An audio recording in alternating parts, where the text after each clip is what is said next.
Hey guys, Joe Tunney here at Infinity of Kirkland in Kirkland, Washington, just outside of Seattle, taking a look at a 2012 Mercedes GLK350 all-wheel drive. They call it 4Matic. We just took it in trade here at Infinity of Kirkland. And I have to ask myself something about Mercedes. There's something I just don't understand. Mercedes has invented pretty much every safety technology, anti-lock brakes, airbags, crumple zones, you name it, Mercedes has invented it. And one of the hallmarks for Mercedes is that not only do they invent all of this stuff, they don't patent any of it. They want and encourage everybody to benefit from the safety advances. They don't believe that any car should be anything less than as safe as it could possibly be. And so they flaunt that they allow all their advances as far as safety technology to be utilized for free by every other manufacturer. Yet for some reason, they have this strange fascination with not putting rear cameras in their cars. And I have a GL450, the larger version of this car is one of my own personal cars and has all the options in the world, but it doesn't have a rear view camera. And this GLK, the smaller version of the Mercedes Sport Utility lineup, is the same deal. It's got navigation, it's got panorama roof, it has a lot of neat features, but no rear view camera. And so something that's pretty standard in the modern world and certainly a big safety advance and something that most people really, one of the early boxes they check on the options that they like, for some reason Mercedes doesn't come with rear view cameras until you get a certain specific package, in this case the lighting package.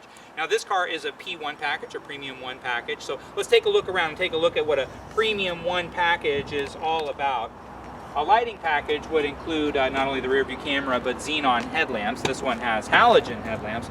Again, xenon headlamps in the modern world of luxury cars, kind of everything comes with xenon headlamps, but again, in Mercedes' case, they're going in a different direction.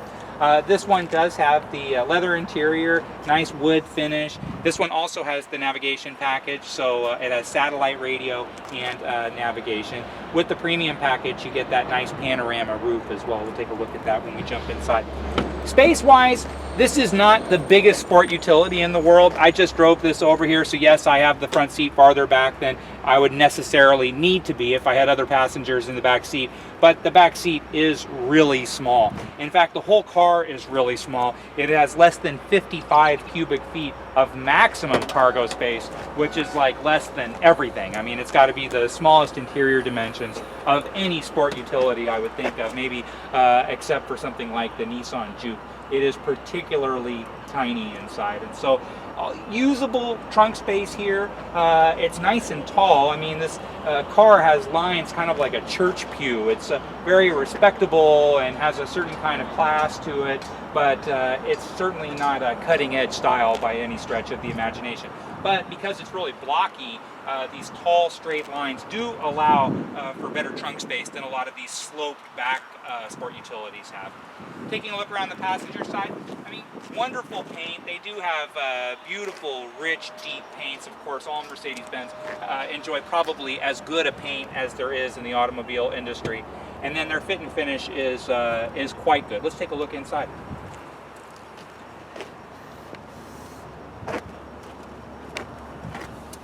Now this shares its platform with the C-Class, which is their small sedan. And although the C-Class got a revised engine in 2012, the GLK did not. And the GLK made do with a 268 horsepower engine that they had formerly had, which is great, actually. It's plenty of power. This isn't a very big car at all. It has a 7-speed automatic transmission, and the benefit of a 7-speed automatic transmission is that typically you'll get better gas mileage. It'll maximize by using a lot of different gear choices. It'll maximize fuel economy, but this one averages with all-wheel drive just 17 miles per gallon, so it's actually not the thriftiest sport utility by a wide margin. And then combine that with the small interior space, it's not a choice for everybody.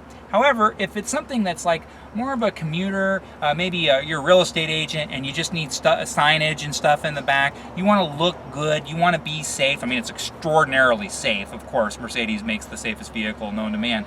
And you don't need necessarily maximum horsepower, maximum handling. It's something that's you like to show up and look like, you know, you got a classy ride, and it does haul what cargo you need to haul. I mean, it's a good choice. Let me turn it on. It's a quiet choice, that's for sure.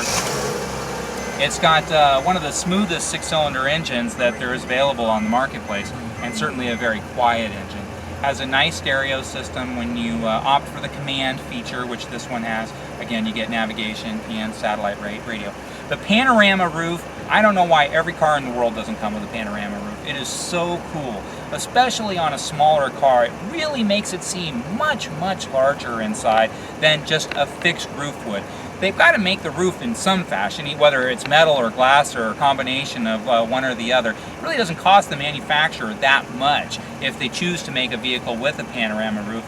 And so, that being the case, I just don't understand why everybody doesn't make it a centerpiece feature for everything that they sell. I think that everybody who has a car with a panorama roof doesn't want anything but after that. And so this one looks fantastic. It has a wonderfully crafted interior. It's a cool vehicle. It's certainly not on anybody's top of the category lists, but you know, you're buying a car for you and you alone. And if showing up and looking good and having a safe, strong, nice presentation type of vehicle that suits your needs, it's actually a really nice choice. And again, a very quiet drive, very nice, relaxed experience. It's a cool car. If you have any questions about this particular car or anything that we have here at Infinity of Kirkland, my name is Joe Tunney. I'm the sales manager here at Infinity of Kirkland for 10 years. Please don't hesitate to give me a call. My number is 425-821-1400, or just drop me an email at joet@infinityofkirkland.com.